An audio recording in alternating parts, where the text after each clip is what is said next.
ನಮಸ್ಕಾರ ಮಿತ್ರರ ಮಿತ್ರ ವಾಹಿನಿಯ ಎಲ್ಲ ವೀಕ್ಷಕ ಮಿತ್ರರಿಗೂ ಸ್ವಾಗತ. ನಾನು ದರ್ಶನ್ ಹುಣಸೂರು. ಸ್ನೇಹಿತರೆ, ನಾನಿವತ್ತು ನಿಮಗೆ ಒಂದು ಬಹಳ ವಿಶೇಷವಾಗಿರುವಂತಹ ದೇವಸ್ಥಾನವನ್ನು ತೋರಿಸ್ತೀನಿ. ಆ ದೇವಸ್ಥಾನವೇ ಉಕ್ಕಡಗಾತ್ರಿ ಅಜ್ಜಯ್ಯನ ದೇವಸ್ಥಾನ. ಈ ಒಂದು ದೇವಸ್ಥಾನ ಬಹಳ ವಿಶೇಷ ಅಂತ ನಾನು ನಿಮ್ಗೆ ಹೇಳಿದೆ. ಯಾಕೆಂತ ಹೇಳಿದ್ರೆ ಇಲ್ಲಿ ಅಪ್ಪಿತಪ್ಪಿಯೂ ಕೂಡ ಯಾವುದೇ ರೀತಿಯಾದಂಥ ಪ್ರೇತಗಳಾಗಿರಬಹುದು, ದೆವ್ವ ಭೂತಗಳಾಗಿರಬಹುದು ಸುಳಿಯೋದಿಲ್ಲ ಅನ್ನುವಂಥ ನಂಬಿಕೆ ಇದೆ. ಸಾಮಾನ್ಯವಾಗಿ ಈಗ ಯಾರಿಗಾದ್ರೂ ಸಮಸ್ಯೆಗಳಿರುತ್ತೆ ಅಂಥವ್ರನ್ನ ಈ ದೇವಸ್ಥಾನಕ್ಕೆ ಕರ್ಕೊಬಂದು ಇಲ್ಲಿ ಹರಿಯುವಂಥ ಪವಿತ್ರ ನದಿ ತುಂಗಾಭದ್ರಾ ನದಿಯಲ್ಲಿ ಕೇವಲ ಒಂದು ಮುಳುಗನ್ನು ಹಾಕಿದ್ರೆ ಸಾಕು, ಯಾರಿಗೆ ಸಮಸ್ಯೆ ಇದೆ ಅವರ ಮೈ ಮೇಲೆ ಆ ಒಂದು ದುಷ್ಟಶಕ್ತಿ ಅನ್ನುವಂಥದ್ದು ಬರುತ್ತೆ. ಆಗ ಆ ನೀರಲ್ಲೇ ಕುಳಿತುಕೊಂಡು ಅಲ್ಲಿ ಯಾರಿಗೆ ಸಮಸ್ಯೆ ಇದೆ ಅವ್ರನ್ನ ಮಾತನಾಡಿಸಲಾಗತ್ತೆ. ಇಲ್ಲಿ ಸ್ವತಃ ಅಜ್ಜಯ್ಯನೇ ಬಂದು ಅವರ ಜೊತೆಯಲ್ಲಿ ಮಾತನಾಡ್ತಾನೆ ಅನ್ನುವಂಥ ನಂಬಿಕೆ ಕೂಡ ಇದೆ. ಇದು ಕೇವಲ ಕೆಲವೊಂದ್ಸಲ ನಿಜಾನ ಸುಳ್ಳು ಅಂತ ಅನ್ನಿಸ್ಬಹುದು. ನಾನು ನೇರವಾಗಿ ಇದನ್ನು ವಿಡಿಯೋ ರೆಕಾರ್ಡ್ ಕೂಡ ಮಾಡಿದ್ದೀನಿ. ಇಲ್ಲಿ ಸ್ವತಃ ಮೈ ಮೇಲೆ ಬಂದಿರುವಂಥವ್ರು ಮಾತನಾಡ್ತಾರೆ. ಅವ್ರು ಯಾರು, ಯಾವ ಕಾರಣಕ್ಕೋಸ್ಕರ ಬಂದಿದ್ದಾರೆ, ಏನೆಲ್ಲ ಸಮಸ್ಯೆಗಳನ್ನು ಕೊಟ್ಟಿದ್ದಾರೆ ಎಲ್ಲವನ್ನ ಆ ನೀರಲ್ಲೇ ಕೂತ್ಕೊಂಡು ಹೇಳ್ತಾರೆ. ಮತ್ತೆ ಕೆಲವರಿಗೆ ಯಾರಿಗೆ ನೀರಿನಲ್ಲಿ ಮುಳುಗಿದ್ರು ಕೂಡ ಪ್ರೇತಾತ್ಮಗಳು ಮೈ ಮೇಲೆ ಬರೋದಿಲ್ಲ. ಅಂಥವ್ರನ್ನ ದೇವಸ್ಥಾನದ ಮುಂಭಾಗದಲ್ಲಿ ಕೂರಿಸಿ ಅಲ್ಲಿ ಒಂದು ಕಲ್ಲುಗಳಿದೆ, ದೇವರ ಕಲ್ಲು. ಆ ದೇವರ ಕಲ್ಲನ್ನು ತಲೆ ಮೇಲೆ ಇಡ್ತಾರೆ. ಆಗ ತಲೆ ಮೇಲೆ ಇಟ್ಟಂತಹ ಸಂದರ್ಭದಲ್ಲಿ ಆ ಒಂದು ಪ್ರೇತಾತ್ಮ ಅವರ ಮೈ ಮೇಲೆ ಬರುತ್ತೆ. ಅಜ್ಜಯ್ಯ ಇದೆಲ್ಲದಕ್ಕೂ ಕೂಡ ಸಮಸ್ಯೆಗಳಿಗೆ ಪರಿಹಾರವನ್ನು ಕೊಡ್ತಾನೆ ಅಂತ ಹೇಳಲಾಗುತ್ತೆ.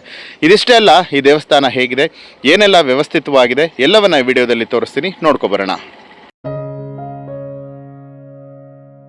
ಇದು ಉಕ್ಕಡಗಾತ್ರಿ ಅಜ್ಜಯ್ಯ ನೆಲೆಸಿರುವಂತಹ ಪುಣ್ಯಕ್ಷೇತ್ರ. ಈ ಒಂದು ಉಕ್ಕಡಗಾತ್ರಿಯು ಹರಿಹರ ತಾಲೂಕಿನ ಸರಹದ್ದಿನಲ್ಲಿದೆ. ಇಲ್ಲಿನ ಕರಿಬಸವೇಶ್ವರ ಅಂದರೆ ನಾವೇನು ಅಜ್ಜಯ್ಯ ಅಂತ ಕರಿತೀವಿ, ಈ ಒಂದು ದೇವಸ್ಥಾನ ತುಂಬಾನೇ ಪ್ರಸಿದ್ಧವಾದದ್ದು ಅಂತಲೂ ಕೂಡ ಹೇಳಲಾಗುತ್ತೆ. ಇದು ತುಂಗಭದ್ರಾ ನದಿಯ ದಡದಲ್ಲಿದೆ. ಕರ್ನಾಟಕ ರಾಜ್ಯದಲ್ಲಿ ಅತ್ಯಂತ ಸುಪ್ರಸಿದ್ಧ ದೇವಸ್ಥಾನಗಳಲ್ಲಿ ಇದು ಕೂಡ ಒಂದು ಅಂತ ಹೇಳಬಹುದು. ಇನ್ನು ದಾವಣಗೆರೆ ಜಿಲ್ಲೆಯ ಹರಿಹರ ತಾಲೂಕಿನ ಗಡಿಭಾಗದಲ್ಲಿ ರಾಣಿಬೆನ್ನೂರು ತಾಲೂಕಿಗೆ ಇದು ಹೊಂದಿಕೊಂಡಿದೆ.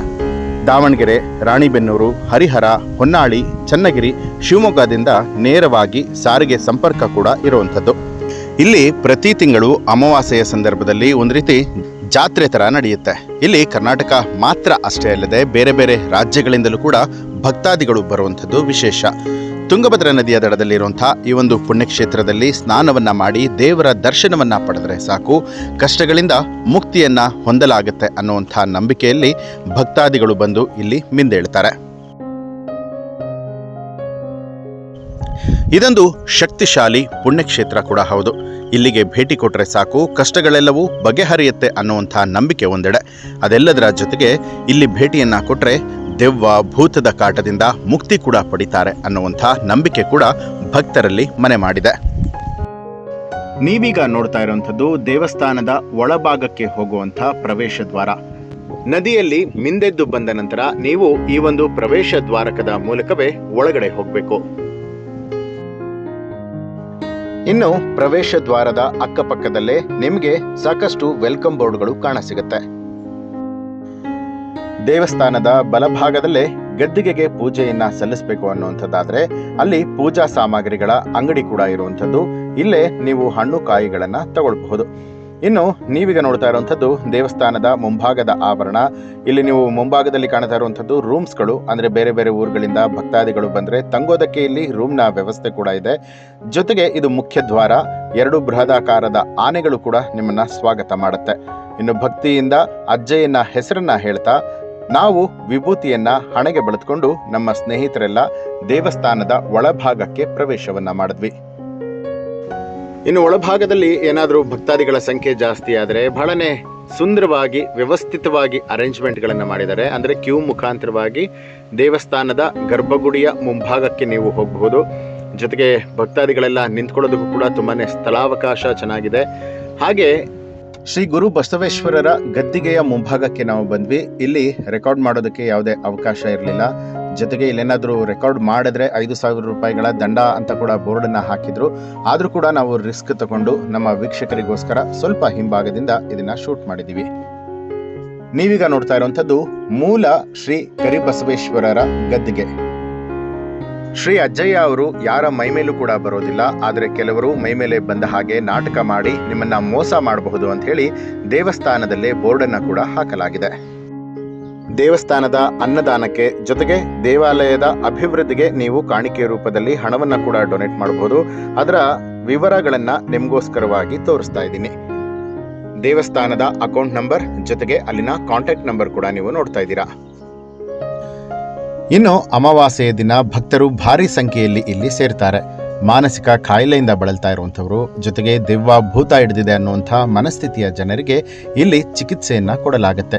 ಜನರು ಅಜ್ಜಯ್ಯ ಸ್ವಾಮಿಯ ದರ್ಶನವನ್ನ ಪಡೆದು ಕಷ್ಟಗಳಿಂದ ಮುಕ್ತಿಯನ್ನ ಹೊಂದಬಹುದು ಅನ್ನುವಂಥ ಪ್ರತೀತಿಯೊಂದಿಗೆ ನೂರಾರು ವರ್ಷಗಳಿಂದ ಸಾವಿರಾರು ಜನ ಭಕ್ತರು ಇದನ್ನ ಮಾಡ್ಕೊಂಡು ಬರ್ತಿದ್ದಾರೆ.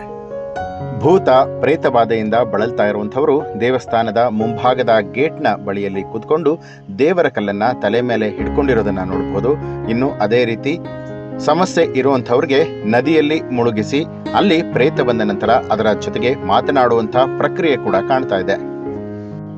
ನಾವು ಹೋದಂಥ ದಿನ ಅಷ್ಟೇನು ವಿಶೇಷವಾದಂತಹ ದಿನ ಅಲ್ಲ. ಜನಸಾಮಾನ್ಯರು ಸಾಮಾನ್ಯವಾಗಿ ಹೋಗುವಂತಹ ದಿನ ಆಗಿತ್ತು. ಅಂದರೆ ಶನಿವಾರದ ದಿನ ಭೇಟಿಯನ್ನು ಕೊಟ್ಟಿದ್ವಿ. ಅಲ್ಲಿ ನದಿಯಲ್ಲಿ ಸಮಸ್ಯೆ ಇರೋರನ್ನ 3 ಸಾರಿ ಮುಳುಗಿಸಿದ ನಂತರ ಮೈಯಲ್ಲಿ ಪ್ರೇತಾತ್ಮದ ಸಮಸ್ಯೆ ಇದ್ದಂಥವರು ಮಾತನಾಡೋದಕ್ಕೆ ಶುರು ಮಾಡಿದ್ರು.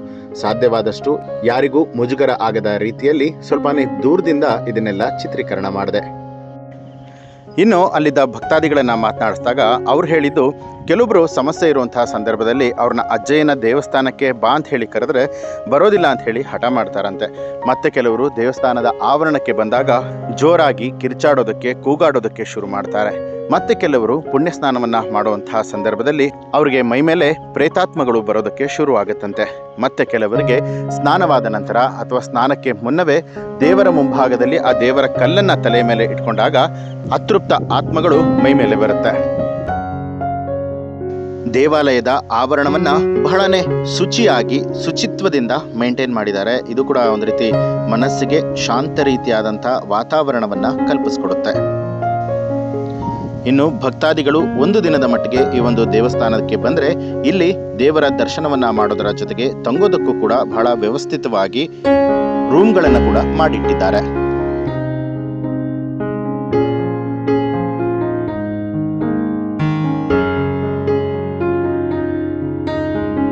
ದೇವಸ್ಥಾನಕ್ಕೆ ದಿನದಿಂದ ದಿನಕ್ಕೆ ಬರುವಂತಹ ಭಕ್ತಾದಿಗಳ ಸಂಖ್ಯೆ ಹೆಚ್ಚಾದ ಕಾರಣದಿಂದಾಗಿ ಜೀರ್ಣೋದ್ಧಾರ ಕೆಲಸ ಕೂಡ ನಡೀತಾ ಇದೆ. ಇನ್ನು ನೀವೀಗ ನೋಡ್ತಾ ಇರುವಂತದ್ದು ಶ್ರೀ ತುಕ್ಕಪ್ಪಜ್ಜನವರ ಗದ್ದಿಗೆ. ಇದು ಭಕ್ತರಿಗೋಸ್ಕರ ನಿರ್ಮಿಸಿರುವಂತಹ ರೂಮ್ಸ್ಗಳು. ಇದು ಮುಂಚೆ ಇದ್ದಂತಹ ರೂಮ್ಗಳು. ಇವಾಗ ಇದರ ಹಿಂಭಾಗದಲ್ಲಿ ಬಹಳ ದೊಡ್ಡ ಪ್ರಮಾಣದಲ್ಲಿ ಸಾಕಷ್ಟು ರೂಮ್ಗಳ ವ್ಯವಸ್ಥೆಯನ್ನ ಕೂಡ ವ್ಯವಸ್ಥಿತವಾಗಿ ಕಲ್ಪಿಸಿದ್ದಾರೆ. ಶಿಲ್ಪಕಲಾ ಪರಿಣಿತರಿಂದ ಮತ್ತೊಂದು ಹೊಸದಾದ ಬಹಳ ಸುಂದರವಾಗಿರುವಂತಹ ಗೋಪುರವನ್ನ ಕೂಡ ನಿರ್ಮಾಣ ಮಾಡಲಾಗ್ತಾ ಇದೆ.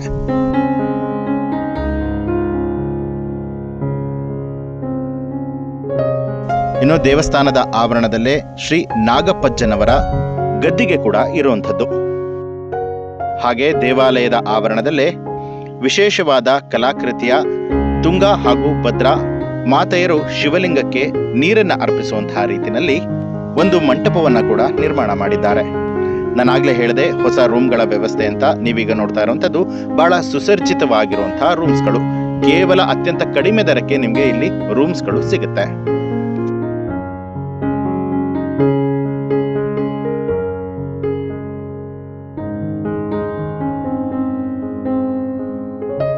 ಇನ್ನು ದೇವಸ್ಥಾನಕ್ಕೆ ಆಗಮಿಸುವಂತಹ ಭಕ್ತರಿಗೆ ದಿನದಲ್ಲಿ 2 ಬಾರಿ ಪ್ರಸಾದದ ಅನ್ನಸಂತರ್ಪಣೆ ಕೂಡ ಇರುವಂಥದ್ದು. ಅಂದರೆ ಬೆಳಗ್ಗೆ 11:30ಕ್ಕೆ ಅನ್ನಪ್ರಸಾದ ಶುರುವಾಗುತ್ತೆ. ನಂತರ 1:30ರವರೆಗೆ ಇಲ್ಲಿ ಅನ್ನಪ್ರಸಾದ ಲಭ್ಯವಿರುತ್ತೆ. ಇದಾದ ನಂತರ ಮತ್ತೆ ಸಂಜೆ 7 ಗಂಟೆಯಿಂದ ಇಲ್ಲಿ ಅನ್ನಸಂತರ್ಪಣಾ ಕಾರ್ಯಕ್ರಮ ನಡೆಯುತ್ತೆ.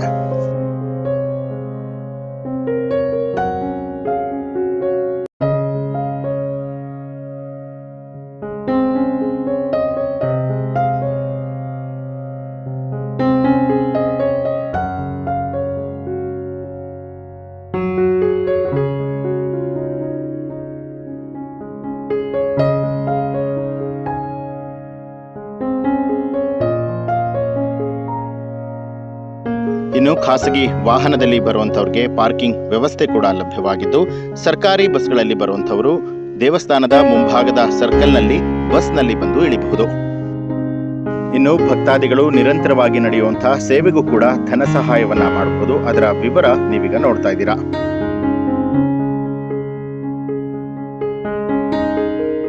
ಉಕ್ಕಡಗಾತ್ರಿ ಶ್ರೀ ಗುರು ಕರಿಬಸವೇಶ್ವರರ ಗದ್ದಿಗೆ ನಿಜವಾಗ್ಲೂ ಕೂಡ ಒಂದು ಅದ್ಭುತವಾದಂತಹ ಶಾಂತಿಧಾಮ ಅಂತ ಹೇಳಿದ್ರೆ ತಪ್ಪಾಗೋದಿಲ್ಲ. ಯಾಕೆಂತ ಹೇಳಿದ್ರೆ ಇಲ್ಲಿ ಅಷ್ಟರ ಪ್ರಮಾಣದಲ್ಲಿ ಮನಸ್ಸಿಗೆ ಶಾಂತಿ ಲಭಿಸುತ್ತೆ.